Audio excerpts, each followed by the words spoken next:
मेरा उत्साह बढ़ाने के लिए शुक्रिया। मैं अपनी कहानियाँ आपको ज़रूर दूँगी, पर आपको भी अपनी कविताएँ सुनानी होगी। मेरी कविताएँ सूखी नदी सी रसहीन हैं, उनमें किसी के मन को छू पाने की क्षमता नहीं है। उदासी अमर के चेहरे पर साफ झलक रही थी। मन का कोई कोना सूखा भी तो हो सकता है। हो सकता है आपकी रस विहीन कविताएँ उस कोने में अपनी जगह बना ले। अनु की बात ने अमर को जैसे चौंका सा दिया।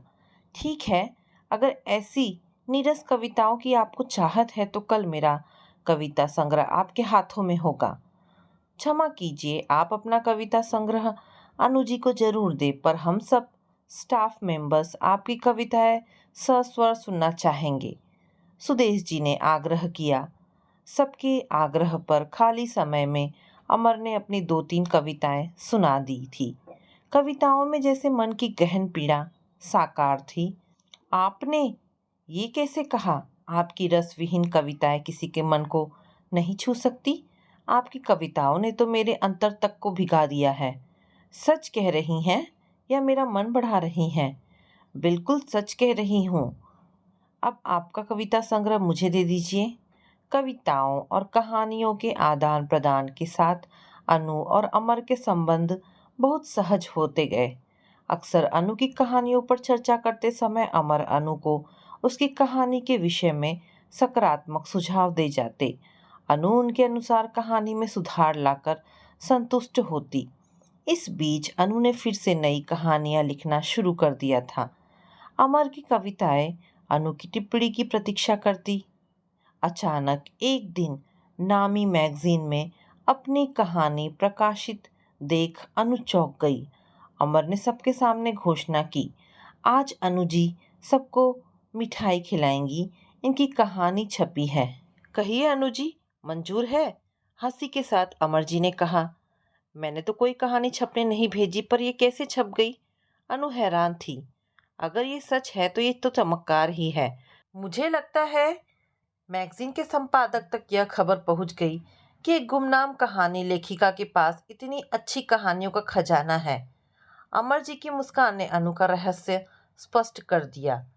अपनी पहली कहानी उस स्तरीय मैगजीन में प्रकाशित देखकर अनु की खुशी का ठिकाना ना रहा। शाम को कोर्ट से लौटे अरुण को बड़े ही उत्साह से मैगजीन दिखाई थी।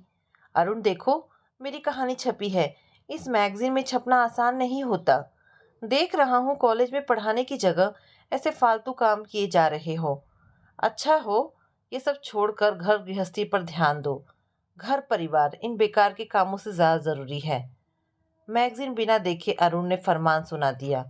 अनु का सारा उत्साह कपूर सा उड़ गया। किसने कहा उसे घर परिवार की चिंता नहीं है? घर में कहीं कोई परेशानी नहीं है, फिर अरुण की यह टीका टिप्पणी क्यों? अनु का मन बुझ सा गया। अरुण की उदासीनता और रूखे व्यवहार के बावजूद अमर के साथ से अनु के मन का खाली कोना जैसे रस से भरा जा रहा था। नजदीकियां होते हुए भी अमर से अनु उनके व्यक्तिगत जीवन के बारे में कभी कुछ नहीं पूछ सकी। एक दिन बातों बातों में अमर की अनुपस्थिति में सुदेश जी ने अनायासी अमर के जीवन का रहस्य बयां कर डाला। अमर की पीड़ा का कारण एक लड़की थी। उन्होंने उसे सच्चे मन से बहुत प्यार किया, पर वह उन्हें छोड़ गई। क्यों? अमर जी में क्या कमी थी? अनु इस रहस्य से हैरान थी। इंग्लैंड के इंजीनियर के मुकाबले में अमर जी कमजोर पड़ गए। वो लड़की उन्हें पूरी तरह से तोड़ गई। उसके जाने के बाद उन्होंने विवाह क्यों नहीं किया? विवाह के बाद भी तो वह एक अच्छी पत्नी पा सकते थे। अमर ने उसे बेहद संजीदगी से चाहा था। ऊपर से हंसते हुए अमर अंदर से टूट चुके हैं। वैसे आजकल उनमें परिवर्तन देख रहा हूँ। उनकी उदासी की जगह चेहरे पर खुशी रहती है। शायद वक्त सबसे बड़ा मरहम होता है। भगवान करे उनके जीवन में फिर से खुशियाँ आ जाए। अनु ने सच्चे दिल से कामना की। वक्त के साथ अनु और अमर के बीच की औपचारिकता दूर होती गई। अमर आसानी से अनु को बस अनु पुकारते, पर उनकी जिद के बावजूद अमर को सिर्फ अमर पुकारने में अनु को काफ़ी कठिनाई हुई। उनका कहना था कि अमेरिका में तो माँ बाप को भी नाम से पुकारा जाता है। विद्यार्थी अपने अध्यापक का नाम लेते हैं। हम दोनों दोस्तों की तरह एक दूसरों को नाम से पुकार क्यों नहीं? सकते। नाम के आगे डॉक्टर या श्रीमती लगाकर दूरियां बढ़ाई जाती है। तुम मुझे अमर नाम से क्यों नहीं संबोधित कर सकती? मेरा नाम क्या इतना बेकार है? अमर की कविताएं करवट बदलने लगी थी। उनमें उमंग और जीवन के प्रति चाहत उभरने लगी थी। सुदेश जी ने अपने स्वभाव के अनुसार ही परिहास कर डाला। लगता है अनु जी के व्यक्तित्व ने आप पर असर डाला है। कविताओं में नए रंग उभरने लगे हैं। इसमें किसी का दोष नहीं है, उनके व्यक्तित्व का आकर्षण ही ऐसा है। अचानक एक दिन ना जाने किस मूड में अमर कह बैठे, तुम मुझे पहले क्यों नहीं मिली अनु? हम दोनों दुनिया के सबसे सुखी दंपति होते। मैं ऐसा नहीं मानती। शादी के बाद अक्सर प्यार को सिर्फ जिम्मेदारियां ढोने की शर्त बनते देखा है। नारी लेखिका का वैवाहिक जीवन सुखी नहीं होता। शायद इसीलिए मैं आगे कुछ कहती कहती अनु चुप हो गई। क्या तुम्हारे जीवन का भी यही सत्य है अनु? अमर ने सीधा सवाल किया। मैं अपने को लेखिका नहीं मानती। व्यवहारिक दृष्टि से मेरे पास वो सारे साधन हैं जो किसी औरत को चाहिए। पर अनु फिर रुक गई। इस पर के पीछे क्या है अनु? कुछ नहीं, शायद मेरे मुंह से ऐसे ही निकल गया। अनु ने बात टाल दी। तुम्हारे पति तुम्हारी परवाह तो करते हैं? अगर परवाह का मतलब बंगला, गाड़ी, पैसा जुटा देना है तो वो सब मेरे पास है। मेरे पति एक नामी और व्यस्त वकील हैं। उनकी व्यावहारिकता और मेरी भावुकता में अंतर होना तो स्वाभाविक ही है ना। मेरा लेखन कॉलेज में काम करना, उनकी नज़र में समय बर्बाद करना है। अनु अपना सच अचानक कह गई। क्या हम दोनों एक नहीं हो सकते अनु? दो मुग्ध नयन अनु पर निबद्ध थे। ये क्या कह रहे हैं आप? जानते हैं मैं विवाहिता हूँ, एक बेटे की माँ हूँ। अनु जैसे आसमान से गिरी थी। सब जानता हूँ। मैंने वही कहा जो बहुत दिनों से कहना चाहता था अनु। प्लीज़ अमर, हमारी दोस्ती का गलत मतलब ना लगाएं। मैं ऐसा सोच भी नहीं सकती। अनु उठकर चली गई। अगले 2 दिन अनु कॉलेज नहीं जा सकी। अमर का सामना करने का उसमें हिम्मत ही नहीं रह गई थी। घर में अपने नाम आए कुरियर ने अनु को चौंका दिया। लिफाफे में रखे गुलाबी कागज का पैकेट खोलते ही अनु की नज़र सुनहरी जिल्द से सजी पुस्तक के शीर्षक पर स्थिर हो गई। परिणीता के नीचे लेखिका का नाम अनु जगमगा रहा था। कहानी संग्रह का प्रकाशन बिना उसकी जानकारी की कैसे संभव हो सका? अनु को समझने में देर नहीं लगी। किताब के पहले पन्ने पर एक चिट थी। जन्मदिन की बहुत बहुत शुभकामनाएं। अगर आपकी नज़र में मैंने गलती की है तो माफ़ी की आकांक्षा है। कल आपकी पुस्तक का प्रकाशन समारोह है। विश्वास है मेरी गलती की सज़ा अपने प्रथम कहानी संकलन को नहीं देंगी। इंतज़ार रहेगा। सस्नेह अमर। अनु ने सपने में भी नहीं सोचा था उसकी कहानियाँ कभी किताब का रूप ले सकेंगी। अमर ने अपनी गलती के लिए क्षमा मांगी है, पर क्या यह बात उसके मन में कभी नहीं आई? काश अमर उसके जीवन साथी होते। अमर के साथ उसके जीवन की दिशा ही कुछ अलग होती। उसकी हर बात को अमर मान देते हैं। उसकी चिंता और समस्याओं का हल मिनटों में निकाल देते हैं। सच तो ये है वह भी कुछ है, इसका भान तो अमर नहीं कराया है, वरना वह तो बस एक उबी हुई गृहिणी भर बनकर रह जाती। पिछले सप्ताह विभागीय वाद विवाद प्रतियोगिता का विषय 7 फेरे नहीं, मन का मिलन चाहिए रखा गया था। अनु को ये देखकर आश्चर्य हुआ। छात्राओं के एक ग्रुप ने 7 फेरों वाले विवाह के मुकाबले में मन के मिलन को ज़्यादा महत्व दिया। आशा ने जोरदार शब्दों में कहा, क्या सच्चाई है 7 फेरों की? शायद ही कोई पति 7 फेरों के लिए समय लिए गए वचन याद रखते हो। बेचारी पत्नी जरूर उन वचनों को निभाने की भरपूर कोशिश करती है। इतना ही नहीं, कभी कभी उन वचनों के बंधन में जकड़ी पति के अत्याचार सहने को मजबूर होती है। वाद विवाद प्रतियोगिता में आशा का ग्रुप ही विजयी रहा। अनु सोचने लगी, समय के साथ लड़कियों की सोच में भी बदलाव आ गया है। स्वयं अनु भी इस विचार से सहमत है, पर क्या वह आशा की तरह यह बात खूब खुलकर कह सकती है? अगर उसे अमर जैसा पति मिला होता तो उसका जीवन सार्थक होता। अचानक अनु जैसे जाग गई। छी, कैसी बातें वह सोच बैठी। किताब को प्यार से सहलाती अनु ने सोच लिया, इस समारोह में जरूर जाएगी। अरुण से कुछ कहना बेकार ही होता। परिणीता का विमोचन दिल्ली के एमएलए संतोष कुमार द्वारा किया गया। अपने भाषण में उन्होंने कहा, मुझे गर्व है हमारे शहर में इतनी अच्छी कहानीकार हैं। उनकी कहानियाँ उच्च स्तरीय है। दिल्ली के सभी लाइब्रेरी के लिए किताब खरीदी जाएगी। लेखिका को मेरी बधाई। पुस्तक प्रकाशन के बाद पत्रकारों ने कहानियों की थीम, विषय आदि पर सवाल पूछने शुरू कर दिए। प्रश्नों के उत्तर देती अनु के चेहरे पर आत्मविश्वास और सफलता की खुशी चमक रही थी। अचानक एक महिला पत्रकार पूछ बैठी, आपके पति नहीं दिखाई दिए? क्या वह आपकी सफलता के साथ ही नहीं है? वह एक जरूरी केस के सिलसिले में बाहर गए हैं। साथ खड़े अमर के बहाने ने अनु को बचा लिया। प्रोग्राम समाप्त होने के बाद भीगे स्वर में अनु ने अमर से कहा, आपने मेरा सपना पूरा किया है। इसके लिए धन्यवाद बहुत छोटा शब्द है। आज भी तुम इतनी उदास क्यों हो अनु? क्या मुझे माफ़ी नहीं मिलेगी? प्लीज़ माफ़ी मांग कर शर्मिंदा ना करें। हम दोस्त हैं, हमारे बीच औपचारिकता नहीं होनी चाहिए। इसका मतलब हमारी दोस्ती में दरार नहीं आएगी। आज चैन की नींद सो सकूंगा अनु। मैं डर गया था कहीं तुम्हें भी ना खो बैठूं। हिम्मत करके रात में अनु ने अपनी छपी हुई किताब अरुण को दिखाई, पर उसे देखते ही अरुण का पारा चढ़ गया। मुझसे छिपा कर पैसे बर्बाद किए जा रहे हैं। कितने रुपए प्रकाशक को दिए हैं? मैंने रुपए नहीं दिए। शांति से अनु ने सच्चाई बता दी। तुम क्या समझती हो मैं बेवकूफ़ हूँ जो तुम्हारी बात मान लूँगा? तुम जैसी नई लेखिका की किताब कोई बिना पैसे लिए छाप दे, ये असंभव है। ये किताब अमर जी ने छपवाई है। अमर तुम्हारे क्या लगते हैं जो बिना किसी फ़ायदे के तुम्हारी किताब छपवा दी? अरुण चीख पड़ा।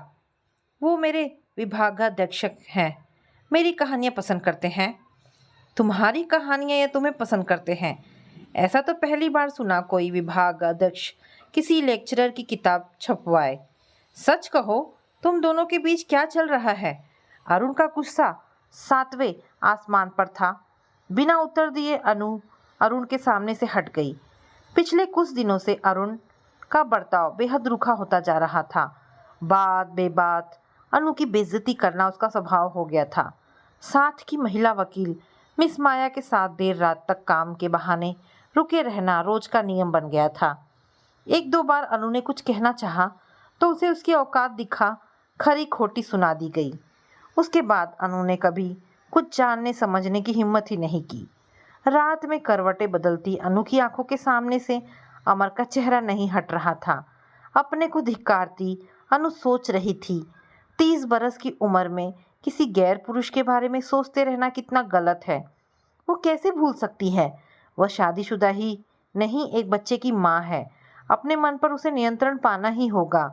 दृढ़ निश्चय के बावजूद उसका मन बेकाबू ही रहा।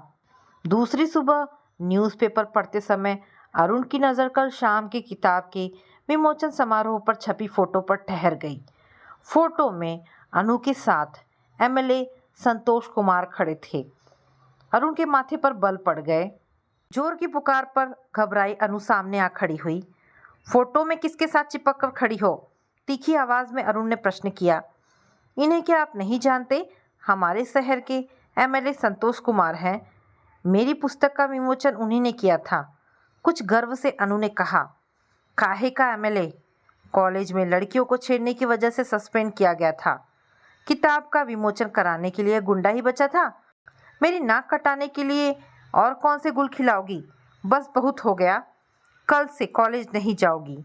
ऊंची आवाज़ में अरुण ने अपना फैसला सुना डाला। नहीं, मैं ये नौकरी नहीं छोड़ सकती। रही बात एमएलए के चरित्र की, तो इस बारे में मेरी कोई जानकारी नहीं है। प्रोग्राम मैंने आयोजित नहीं किया था। समझ गया, जरूर ये तुम्हारे अमर की चाल है। अपने फायदे के लिए एमएलए को खुश करने के लिए तुम्हारा सहारा लिया है। अरुण की आंखों से आग बरस रही थी। अमर जी कभी ऐसी गिरी हुई बात सोच भी नहीं सकते। अच्छा, वो महान इंसान है और मैं गिरी हुई बातें करता हूँ? अब मेरा फैसला सुन लो। तुम्हें अपने कॉलेज या पति में से एक को चुनना है। अरुण तैश में खड़ा हो गया। ये कैसा फैसला है? मैं आपके बारे में ऐसी बात कैसे सोच सकती हूँ? अनु हतप्रभ थी।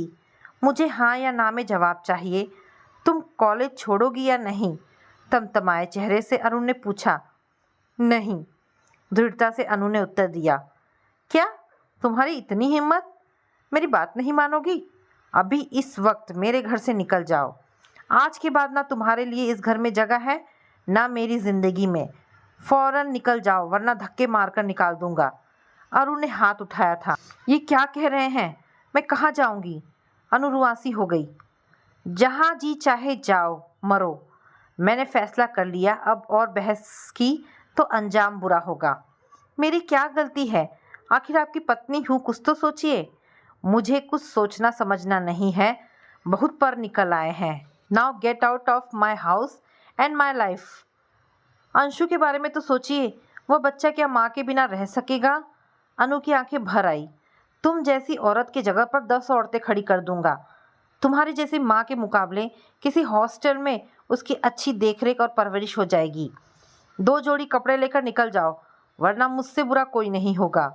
अब मेरा टाइम वेस्ट मत करो। मुझे जानती नहीं हो, मैं कुछ भी कर सकता हूँ। वकील हूँ, अपने को आसानी से बचा सकता हूँ। अरुण के गुस्से के आगे और मिन्नतें करना बेकार था। इस समय घर से बाहर जाना ही सही था, पर कहाँ जाए वह? आज तो कॉलेज भी बंद था।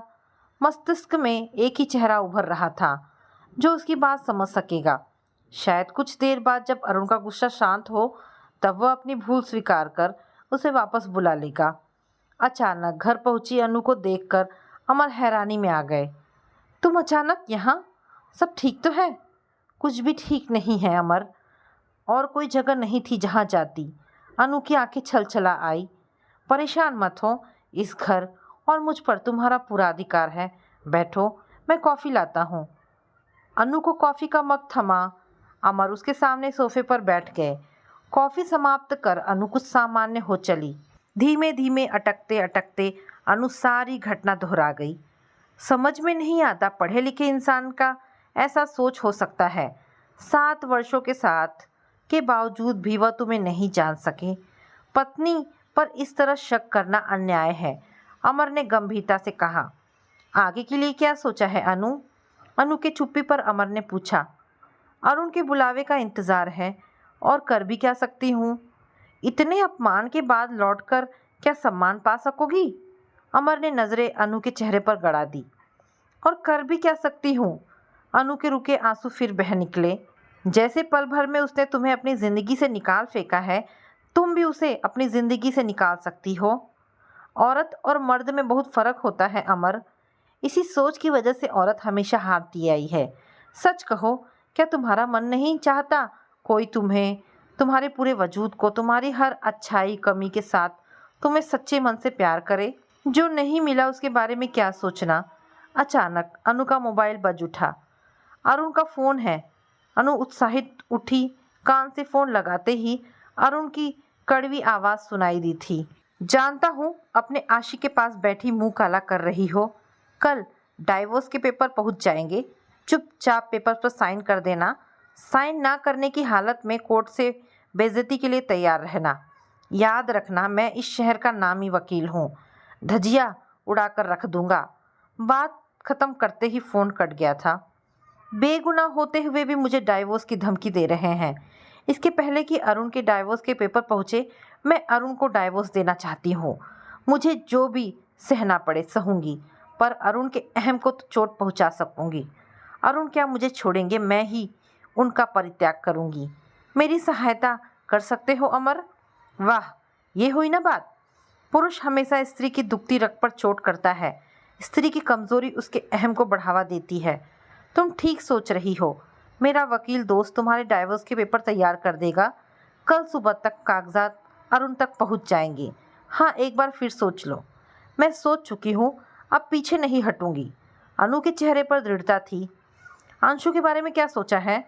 मुझे पूरा विश्वास है समझदार होने पर वह जान जाएगा। मैं निरपराध थी, वह मेरे पास जरूर आएगा। अनु के भेजे तलाक के पेपर्स देखकर अरुण बौखला गया। फ़ोन पर अपशब्दों की बौछार कर तलाक के पेपर पर साइन कर दिया। अंशु से उसके स्कूल मिलने गई। अनु को बताया गया उसे बेटे से ना मिलने देने की सख्त हिदायत दी गई है। प्रिंसिपल दयालु महिला थी। जोखिम उठाकर अंशु को बुला दिया गया। बेटे को गले लगाकर अनु रो पड़ी। नन्हे अंशु ने उसके आंसू पोंछकर कहा, रो मत मम्मी, पापा बहुत गंदे हैं। वो आप पर हमेशा चिल्लाते हैं। आप अच्छी हो, मैं आप के साथ रहूँगा। हाँ बेटे, जब तुम बड़े हो जाओगे तब हम दोनों साथ रहेंगे। आंसू पोंछ अनु ने विदा ली। दूसरी बार अंशु से मिलने जाने के लिए जब फ़ोन किया तो पता लगा उसे किसी दूसरे शहर के हॉस्टल में भेज दिया गया है। अमर ने अनु के लिए अलग फ्लैट का इंतज़ाम ज़रूर करा दिया, पर उसकी हर ज़रूरत पूरी करना उनका कर्तव्य होता। लोगों की बातें अगर उन्होंने सुनी भी तो उन्हें नकार दिया गया। अरुण का लखनऊ शिफ्ट कर जाना उसके पुरुष की पराजय ही थी। अनु ने अपने को नई जिंदगी में ढाल ज़रूर लिया, पर अंशु की याद उसे बेचैन कर देती। अमर जी के कहने पर अनु ने नॉवेल लिखना शुरू कर दिया था। तुम्हारे जीवन में इतना कुछ घटा है अनु, उसे एक नॉवेल का रूप आसानी से देख सकती हो। तुम्हारे पास एक सशक्त लेखनी है, ये नॉवेल तुम्हारी उपलब्धि होगी। नॉवेल लिखने में अनु पूरी तरह से डूब गई। अचानक उसने महसूस किया कि नॉवेल का नायक अमर जैसा बन गया है। कुछ पन्ने पढ़कर अमर ने मुस्कुराते हुए पूछा, तुम्हारे नायक को उसकी नायिका कभी मिल भी सकेगी या आजीवन वह उसकी आराध्या ही बनी रहेगी? आराध्या तो नायिका का नायक है अमर। फिर दोनों के मिलन में बाधा क्या है अनु? अनुत्तरित अनु के दोनों हाथ अपने हाथों में लेकर अमर ने प्यार से कहा, बहुत इंतज़ार कर लिया अनु, अब इस निःसहाय को अपना जीवन साथी बना लो। हम शादी कर लें? नहीं अमर, मैं शादी शब्द में विश्वास नहीं करती। प्रेम विवाह भी असफल हो जाते हैं। मैं नहीं चाहती हम दोनों के बीच जो प्यार रिश्ता है वो शादी के बाद मजबूरी का बंधन बन जाए। ऐसा नहीं होगा अनु, हमारा रिश्ता कभी मजबूरी का नहीं हो सकता। मुझ पर विश्वास है ना? तुम्हारा विश्वास ही तो मेरा संबल है अमर, पर शादी पर कतई विश्वास नहीं कर सकती। मुझ पर विश्वास है तो हम दोनों एक क्यों नहीं हो सकते अनु? उम्र की इस सीढ़ी पर ऐसा सोचना क्या ठीक है अमर? प्यार की कोई उम्र नहीं होती अनु। मैंने कब सोचा था वर्षों बाद इस वैरागी मन के प्यार की धुन पर झंकृत हो उठेंगे। विश्वास करो, विवाह हमें पूर्ण कर देगा। मेरी बात मान लो। नहीं अमर, विवाह का बंधन मुझे स्वीकार नहीं। अगर तुम शादी नहीं करना चाहती हो तो हम बिना शादी किए भी तो एक छत के नीचे साथ साथ रह सकते हैं। विश्वास करो, मैं ऐसा कुछ नहीं मांगूंगा जो तुम्हें अस्वीकार हो। गंभीर स्वर में अपना प्रस्ताव देकर अमर चुप हो गए। एक छत के नीचे पूर्णता प्राप्त करने की जगह शायद हम दो हिस्सों में बंट जाएंगे अमर। ऐसा क्यों कह रही हो अनु? साथ रहने से तो प्यार बढ़ता है। अमर चकित थे। क्या एक छत के नीचे ना रहते हुए भी हम साथ नहीं हैं अमर? मैं तो हर पल तुम्हें अपने साथ पाती हूँ। हो सकता है एक छत के नीचे रहते हुए हमारी दूरियां बढ़ जाए। अगर हम एक दूसरे की अपेक्षाओं पर खरे ना उतर सके या एक दूसरे की कमियां नजर आने लगे तो क्या होगा? मैं तुम्हें खोना नहीं चाहती अमर। हाथों में चेहरा छुपा अनु रो पड़ी। बड़े प्यार से अनु के आंसू पोंछ अमर ने कहा, तुम्हारी हर शर्त, हर बात सिर आंखों पर। अनु, तुमने सच कहा, हमारा रिश्ता अटूट है। इसे कोई नाम देने की ज़रूरत नहीं है। इसी बात पर एक कप कॉफ़ी हो जाए? बड़े स्वाभाविक अंदाज में हंसते हुए अमर ने फरमाइश कर डाली। अनु का आंसू भरा चेहरा चमक उठा। अमर की इसी खासियत ने तो अनु को हमेशा मुग्ध किया है। गंभीर से गंभीर समस्या का समाधान वो कितनी आसानी से कर जाते हैं। आज भी तो वैसा ही हुआ। अनु की मन की उलझन तो कितनी आसानी से एक कप कॉफ़ी ने तिरोहित कर दी। तो दोस्तों, ये कहानी यहाँ पर समाप्त होती है। आशा करती हूँ कहानी पसंद आई होगी। अगर कहानी पसंद आई है तो प्लीज़ इसे लाइक एंड शेयर करें। दोस्तों, ऐसी ढेरों पारिवारिक और शिक्षाप्रद कहानी सुनने के लिए मेरे चैनल को प्लीज़ सब्सक्राइब करें। धन्यवाद दोस्तों।